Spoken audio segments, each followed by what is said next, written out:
relatos mágicos y bautizos de medianoche.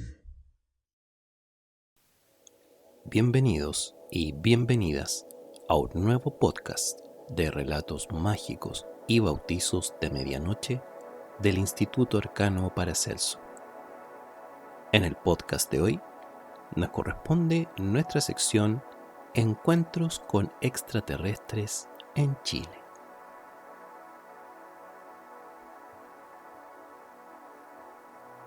(1962) Curacaví, agosto, 5 de la madrugada. 5 extraterrestres abrigados. A las 5 de la madrugada, a las 3, dice otra fuente, de un día no especificado de agosto, el viñamarino Carlos Espinosa de La Paz salía del túnel Zapata rumbo a Santiago, conduciendo un camión cargado con cartones. Era un día de lluvia. Repentinamente, Espinosa vio a unos 30 metros por encima de las copas de los eucaliptus a un objeto de unos 25 metros de ancho, con ventanas en toda su circunferencia. Este, que se desplazaba en completo silencio, fue descrito como 2 platos hondos, puestos uno encima del otro, con 2 focos que alumbraban hacia abajo. Aprovechando su vista privilegiada, Carlos miró a través de las ventanas de 1 metro de ancho de la nave intergaláctica y pudo ver una luz blanca, nibia, y a 3 tripulantes en una y 2 en la otra ventana que miraban hacia la carretera por donde pasaron lentamente a unos 10 metros de mi camión. El aire se calentó. Carlos tuvo problemas para respirar. Un fuerte olor a aceite quemado se tomó el ambiente y comenzó a transpirar mucho. Ahora también se hizo audible el leve zumbido que hacía la nave, al que Carlos comparó con el sonido que emite un destructor cuando persigue submarinos. El motor del camión se detuvo, pero la máquina siguió descendiendo aproximadamente 1 kilómetro antes de que todo volviera a funcionar con normalidad. Los alienígenas eran, decía Carlos, como nosotros. Parecían humanos, solo que eran pelados, con piel muy blanca, con la cara alargada, ni gordos ni flacos. Los vi del pecho hacia arriba y vestían unos jersey negros hasta el cuello, relató Carlos, que luego contó su experiencia a algunos amigos, quienes no le creyeron una sola palabra. Intrigado, tiempo después volvió al lugar del encuentro, descubriendo que los eucaliptus tocados por el aparato volador se habían quemado. Tras hacer amistad con el granjero que administraba esos terrenos, el camionero se enteró de más detalles sabrosos, como que los perales de la zona no volvieron a dar frutos normales hasta mucho después. Resuelto a no rendirse, el protagonista de esta singular aventura envió cartas relatando lo sucedido a diversos medios de comunicación desde diciembre de 1978 hasta bien entrada la década de los 90, y tuvo suerte en 2 oportunidades.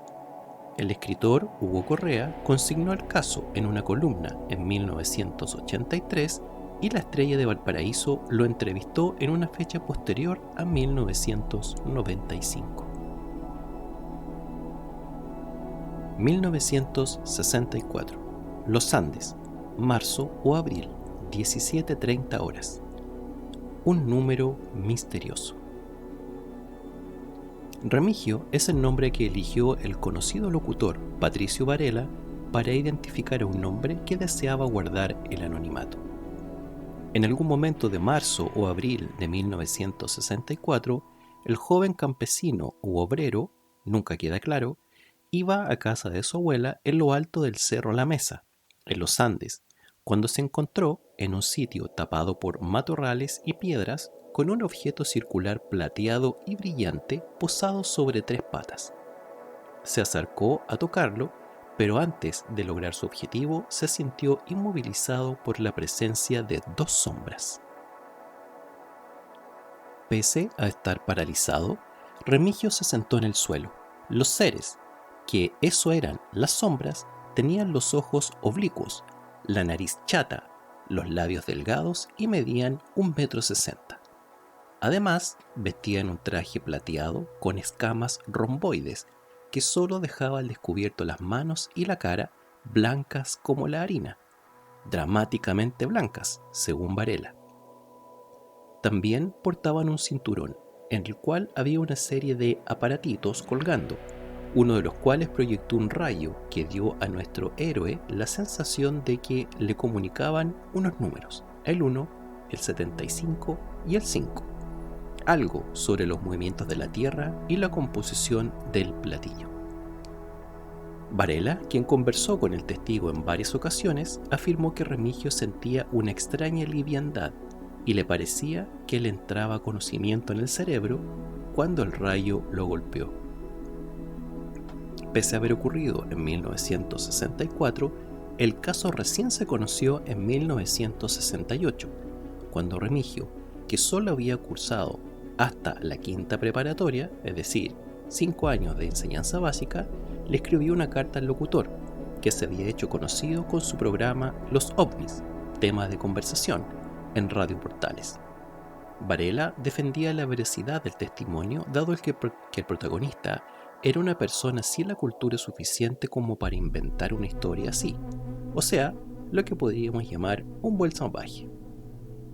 La investigación quedó en manos del Dr. Darwin Arriagada, reconocido aficionado a los ovnis en esos años sin que se conozcan los resultados de esos estudios. 1964. Alto de Quiane, martes 16 de junio, 17:30 horas. Viajar por el espacio da sed.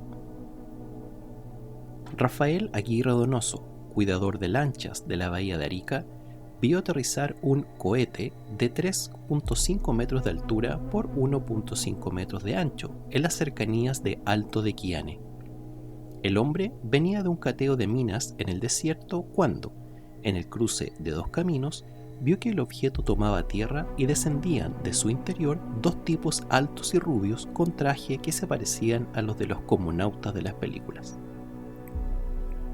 El testigo, de 55 años, señaló que los individuos a los que calificó de gringos le pidieron agua en inglés, pero luego, al darse cuenta del error, se la solicitaron en español.